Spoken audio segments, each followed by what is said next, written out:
Okay, Unit 9, Target 4 homework, number 14, solve the right triangle. Round decimal answers to the nearest tenth.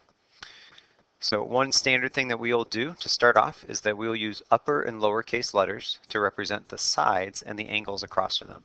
So for example, the missing hypotenuse is going to be lowercase f.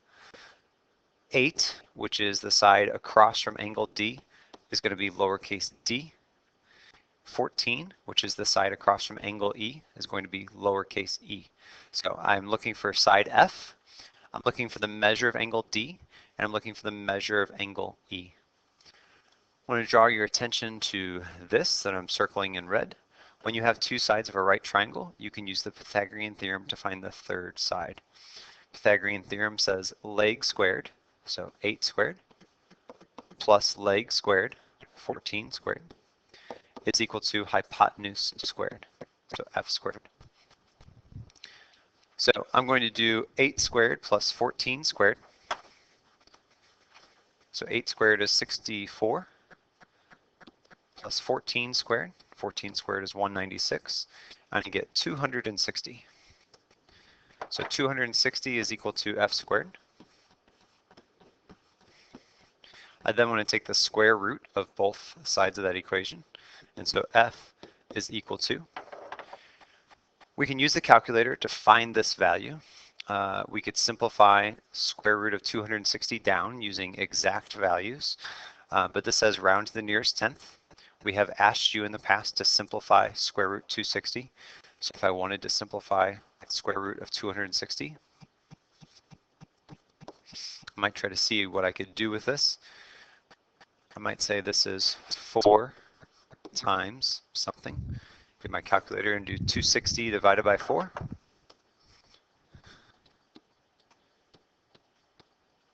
65.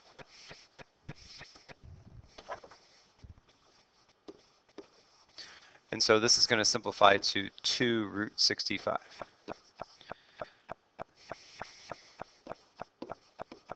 Now they also said I could use to the nearest tenth, so I could just type in square root of 260. So use your square root button. Square root of 260 is about 16.1 rounded to the nearest tenth. So f is going to equal 16.1. That's the same thing as 2 square root 65. So when you have two sides of a right triangle, you can use the Pythagorean theorem to find the third side. Next, I want to find angles D and E. This is a copy of what we said in our summary from notes in class. I crossed out the one we don't need, highlighted in blue the one we do. In blue it says if you have the side lengths, which we do, and you are finding an angle, which we are finding an angle, then you use the inverse sine, inverse cosine, and inverse tangent functions. So we're going to use the inverse button on our calculator to find the measure of angle D and E. I also am going to really focus on using just the 8 and the 14 and not the side length f that I just found, 16.1. I want my answer to be as exact as possible, so I want to use the numbers that are given to me. So if I start with angle D, from angle D's perspective, the f that we found was the hypotenuse. And so since I'm not using the hypotenuse, I really want to use the 8 and the 14. I'm going to focus on the tangent ratio. So I could say that the tangent ratio, the tangent of D, is going to equal the opposite 8 over the adjacent 14. What that means is that I can take the inverse tangent of 8/14, and that will equal angle D. So on my calculator, I press second tangent, and then I do the 8/14. 8 divided by 14, you can type it in as a fraction, doesn't matter. And I get 29.744, so we're going to round that to 29.7. So D is equal to 29.7 degrees.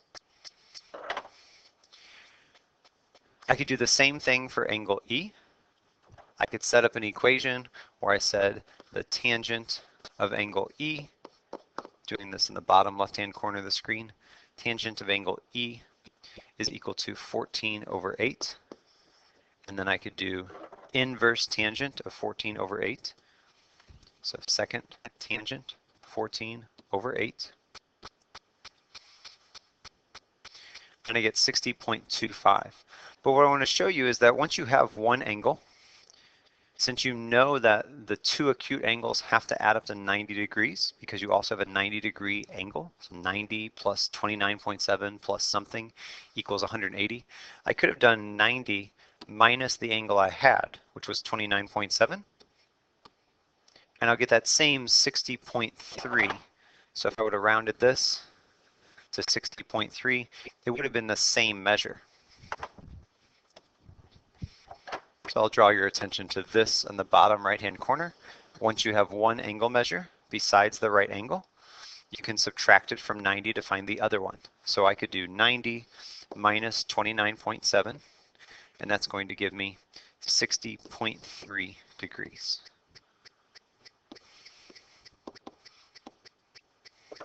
You're done with the problem, but you can go back and check your answers.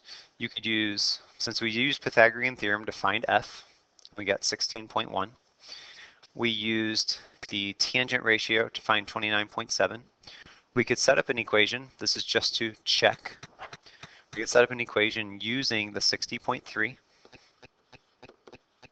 using the f, and then it doesn't matter which one I'm going to use. Let's use 8 this time. So I could say cosine of 60.3 degrees is equal to the adjacent 8 over the hypotenuse, which we said was 16.1. And then I could type in both sides of the equation in my calculator and see if they match each other. So cosine of 60.3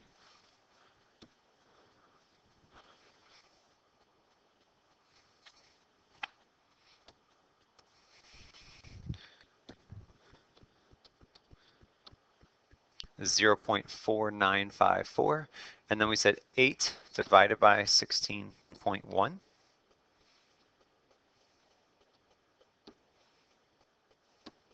Was about 0.4968. It's not going to be exact because we are using rounded numbers, but I am getting this as a true statement. So that's a way to check that all my numbers are working because I'm using a couple of the numbers that I found.